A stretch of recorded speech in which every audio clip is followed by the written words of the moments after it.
Second जो तुम्हारी गलती है वो है रिलेशनशिप क्राइसिस। देखो भाई, अब बात करते हैं सबसे ज्यादा कंफ्यूजिंग और डेंजरस बैटलफील्ड की, जो जेंजीज के लिए बहुत ही ज्यादा कंफ्यूजिंग और डेंजरस है, रिलेशनशिप्स। आज मैं तुम्हें दो लड़कों की कहानी सुनाता हूँ, रोहित और आदित्य।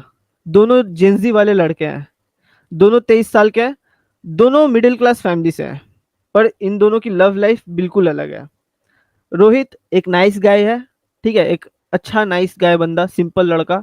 रोहित एक सिंपल लड़का है, मेहनती है, इमोशनल है, लॉयल है। उसकी जिंदगी का फोकस एक सही, मतलब उसकी जिंदगी का गोल ही ये है कि उसे एक सही लड़की मिल जाए, वो उससे प्यार करे, शादी करे, सेटल हो जाए। ठीक, इसमें कोई गलती नहीं है भाई, कोई गुनाह नहीं है। रोहित एक अच्छा लड़का है, वो सोचता है कि उसको एक अच्छी लड़की मिल जाए, वो शादी कर ले, सेटल हो जाए। ठीक है। फिर रोहित के लाइफ में आती है स्नेहा। रोहित उसके लिए सब कुछ करता है, उसके लिए क्लासेस छोड़ता है, ठीक है, उसके मूड स्विंग्स को टॉलरेट करता है। रोहित अपने ट्यूशंस बंक करके उससे मिलने जाता है, उसके लिए गिफ्ट्स खरीदता है, उसको टाइम टू टाइम कॉम्प्लीमेंट्स देता है। उसका अगर मूड खराब हुआ तो फिर उसको बैठ के मनाता है। स्टार्टिंग में स्नेहा रोहित के ये सभी हैबिट से बहुत ही ज्यादा इम्प्रेस्ड थी, पर कुछ महीने बाद स्नेहा का इंटरेस्ट कम होने लगा। वो अपने आप में थोड़ी ज्यादा बिजी रहने लगी, एंड रोहित को ऐसा महसूस होता था कि स्नेहा अब उस पर ध्यान नहीं दे रही है। धीरे धीरे रिप्लाई करना कम कर दी, और एक दिन अचानक से घोस्ट कर दिया। अचानक से रोहित के लाइफ से गायब होगी बिना कुछ बताए। रोहित का दिल टूट गया। उसने सोचा, मैं तो इतना अच्छा था, मैंने तो सब कुछ उसके लिए किया, फिर भी मेरे साथ ऐसा क्यों हुआ। और ये सिर्फ रोहित की कहानी नहीं है, अभी के टाइम में ज्यादातर लॉन्डो की यही कहानी है। बाय द वे, तुम्हें क्या लगता है रोहित ने क्या गलती करी? कमेंट में बताना। अब बात करते हैं आदित्य के बारे में। ठीक है, आदित्य एक हाई वैल्यू मैन है। मिलो आदित्य से अब। आदित्य ने भी प्यार किया, उसका भी हार्ट ब्रेक हुआ, लेकिन उसने अपने आप से एक प्रॉमिस किया, मुझे ऐसी लाइफ चाहिए जहां मैं किसी के पीछे ना भागूं, ठीक है, जहां मैं किसी के पीछे ना भागूं, मैं खुद का वैल्यू खुद बनाऊं। आदित्य ने जिम ज्वाइन किया, अपने फिजिक पे वर्क किया, साइड इनकम के लिए फ्रीलांसिंग स्टार्ट किया, अपने confidence, dressing sense, communication skills सबको अपग्रेड किया, और उसने डेटिंग डायनेमिक्स को भी समझा, एंड डेटिंग गेम भी सीखा अच्छे से। डेटिंग स्किल्स भी अपने इम्प्रूव करे उसने, यूट्यूब वगैरह से देख के, बुक्स पढ़ के। और सबसे बड़ी बात, वो किसी एक लड़की के वैलिडेशन के पीछे नहीं भागता था। समझे? उसके अंदर ऐसा नहीं था कि ये एक लड़की अगर मेरे को भाव नहीं दे रही है तो मैं उदास हो जाऊंगा, उसका ऐसा नहीं था। अब जब आदित्य किसी लड़की से मिलता था, वो इमोशनली अवेलेबल तो रहता था, लेकिन वो अपना डेस्परेशन नहीं दिखाता था। यानी कि इमोशनली उसके लिए अवेलेबल है, ठीक है, वो भी कब? हमेशा नहीं। जब आदित्य को ऐसा महसूस होता था कि नहीं, मेरे को थोड़ा सा इमोशनल अवेलेबिलिटी शो कर देना चाहिए, जस्ट थोड़ा सा, तो मैं अवेलेबल हो जाऊंगा। लेकिन हमेशा वो डेस्परेशन शो नहीं करता था, हमेशा उसके लिए नीडी नहीं रहता था। एंड बिना मांगे आदित्य को उसके रिलेशनशिप में रिस्पेक्ट मिलती भी थी। आदित्य अपने रिलेशनशिप में हेल्दी बाउंड्रीज सेट करता था बिना टॉक्सिक बने। एज अ रिजल्ट, लड़कियां आदित्य से नेचुरली अट्रैक्ट होती थी। उन्हें लगता था कि इस लड़के में कुछ अलग बात है, एंड यही मेरा सपनों का राजकुमार है। अब तुम्हें क्या लगता है, आदित्य परफेक्ट है? तुम बताओ, क्या आदित्य परफेक्ट है? इन माई ओपिनियन, नहीं, आदित्य परफेक्ट नहीं है। लेकिन उसकी self worth, self value high है, इसलिए वो किसी भी रिलेशनशिप में अपनी इज्जत सैक्रिफाइस नहीं करता। अब एक हार्श ट्रुथ बताता हूँ, आदित्य और रोहित के बीच में क्या फर्क है। ये हार्श ट्रुथ है। रोहित ने प्यार किया, सैक्रिफाइस किया, फिर भी उसे रिजेक्ट कर दिया गया या फिर उसे धोखा मिला, ठीक है। लेकिन रोहित ने गलती क्या की? रोहित ने तो बस प्यार किया था। एंड हर प्यार करने वाला इंसान यही चीज करता है, सामने वाले के लिए सब कुछ त्यागता है।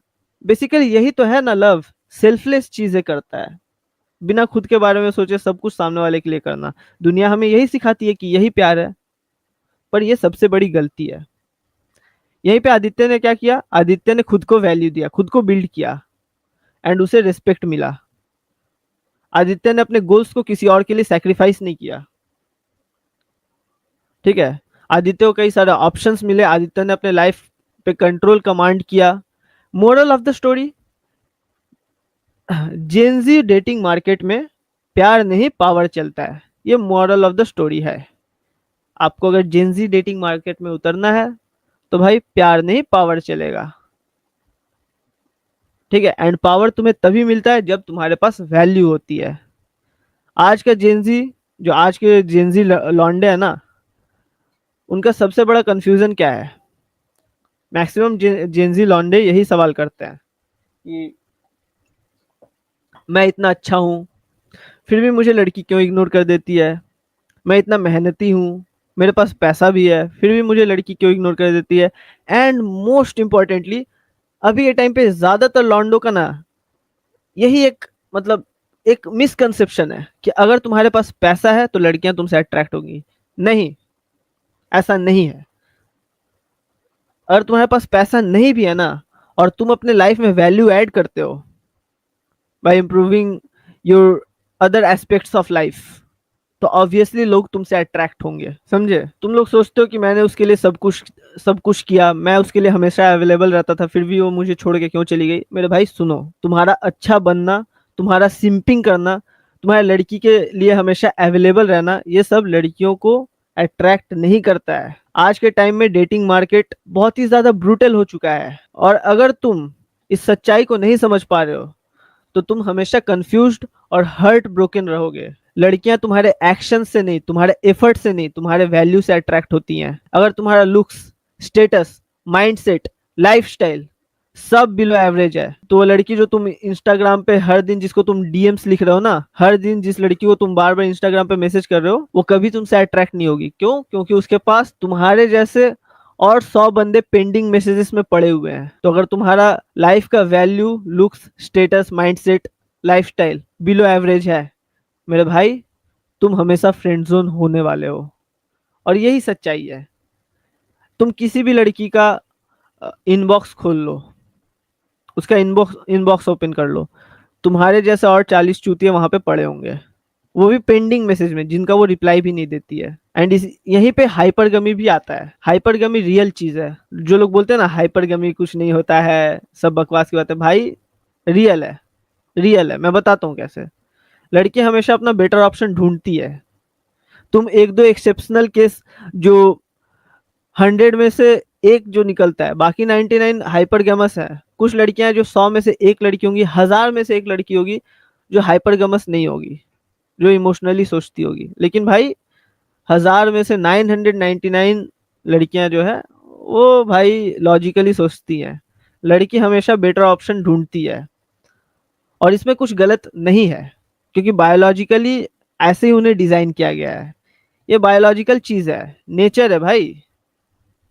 ये पौराणिक टाइम से लड़कियां हमेशा खुद से बेहतर बंदा ढूंढती थी, जो ज्यादा स्ट्रांग हो, ज्यादा मैस्कुलिन हो, जो उसे प्रोटेक्ट कर सके। ये है, you can't do anything about that. Problem यह है कि तुम इसे नहीं समझ पा रहे हो और एक्सपेक्टेशंस रखते हो कि तुम्हारा प्यार, तुम्हारी लॉयल्टी उसके लिए काफी होगा।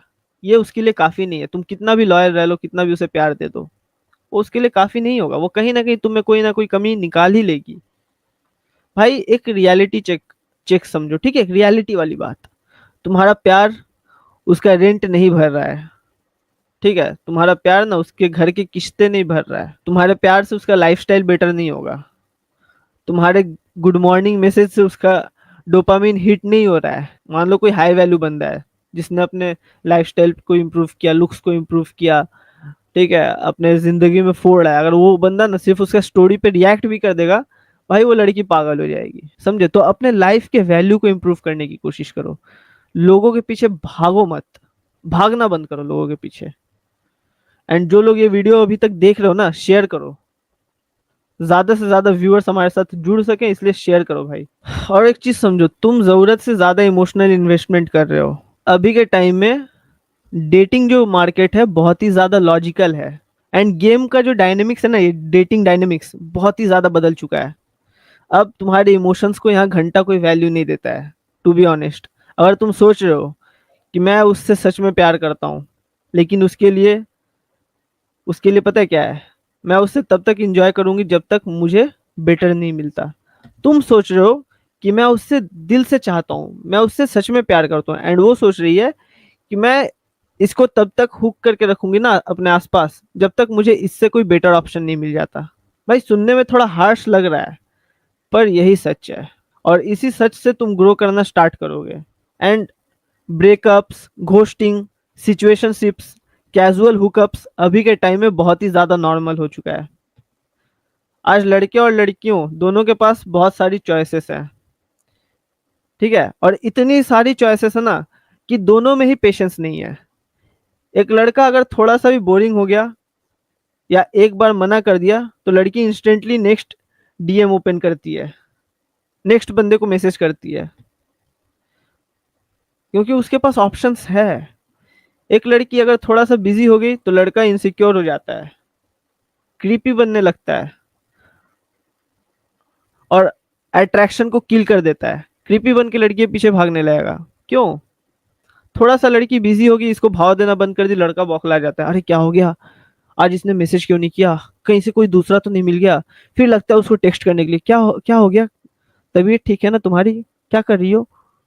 लड़की मैसेज का रिप्लाई नहीं दे रही है, लग जाए कॉल करने के लिए, कॉल पे कॉल, 100-200 कॉल्स लगा दिया। और लड़कों को लगता है कि लड़की ये देखेगी कि ये बंदा मेरे लिए एफर्ट नहीं, लड़कों को ये लगता है ना कि अगर लड़की ये देखेगी कि मैं इससे बात नहीं कर रही हूँ, फिर भी ये बंदा मेरे को कॉल्स पे कॉल्स किए जा रहा है। ये बंदों का बहुत ही मतलब मिसकंसेप्शन है। हम सोचते हैं कि अगर हम आर्ग्यूमेंट के बाद या फिर लड़की हमें इग्नोर कर रही है तो हम बार बार अगर उसे कॉल करेंगे, बार बार उससे कांटेक्ट करने की कोशिश करेंगे तो लड़की को हमारा प्यार दिख जाएगा। नहीं भाई, ऐसा नहीं होता है। इंस्टेड लड़की और ज्यादा फ्रस्ट्रेटेड होकर तुम्हें ब्लॉक मार देगी। तो अब इसका सॉल्यूशन क्या है? सिंपल है भाई, सिंपल सॉल्यूशन। तुम्हें इमोशनली नहीं, स्ट्रेटेजिकली सोचना पड़ेगा। सेल्फ रिस्पेक्ट के साथ डेटिंग करना सीखो, ठीक? कभी किसी और के लिए कॉम्प्रोमाइज मत करो। कॉम्प्रोमाइज इन द सेंस तुम एडजस्ट कर सकते हो, ठीक है, पर हमेशा दूसरों के लिए कॉम्प्रोमाइज मत करो।